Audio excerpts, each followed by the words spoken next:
U.S. President Donald Trump's former national security advisor has pleaded guilty to lying to the FBI's probe into Russian electoral meddling.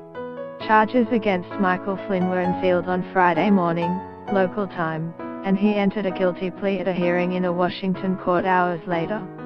Former FBI Director James Comey accused President Trump of asking him to drop an investigation of former National Security Advisor Michael Flynn as part of a probe into Russia's alleged meddling in the 2016 presidential election. Argentina has ended a rescue operation for 44 crew members on a submarine that disappeared in mid-November, though it will continue trying to locate the vessel. Dashcam footage captures a car as it smashes into a police vehicle and then flips over in Ohio. Electric cars rolling off Tesla's assembly line regularly require fixes before they can leave the factory.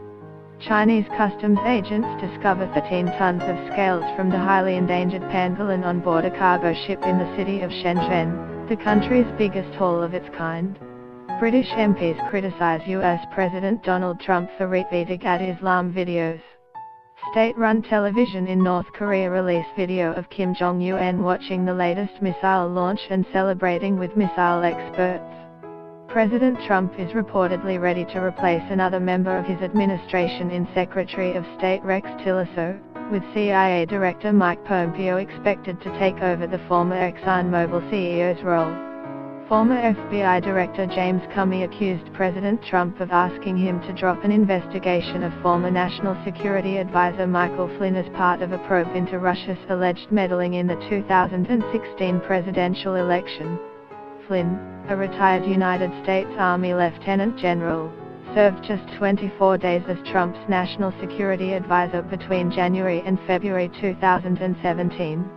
He was forced to resign when multiple reports claimed he had misled Vice President Mike Pence about his conversations with the Russian ambassador to the U.S., Sergei Kislyak, regarding U.S. sanctions against Russia. Flynn has been charged with willfully making false statements to the FBI on 2 occasions in January 2017, 4 days after Trump's inauguration. Flynn falsely stated that he did not ask Kislyak to refrain from escalating the situation after the U.S. imposed sanctions on Russia, a court filing said.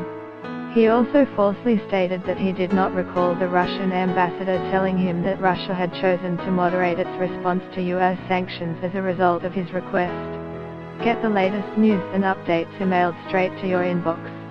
By submitting your email, you are agreeing to Fairfax Media's terms and conditions and privacy policy. The secret meeting with Kislyak took place in December 2016 in Trump Tower with Jared Kushner, Trump's son-in-law and senior advisor. Agents for the FBI later asked Flynn in January whether he had talked with Kislyak about sanctions imposed by President Barack Obama in retaliation for Russia's election meddling. Flynn, who as a private citizen during those conversations was barred from negotiating with foreign powers, told the agents that sanctions had come up, the Washington Post previously reported. The Justice Department then informed the White House that Flynn's denial contradicted the contents of phone calls intercepted by intelligence agencies, potentially exposing him to blackmail by Russia.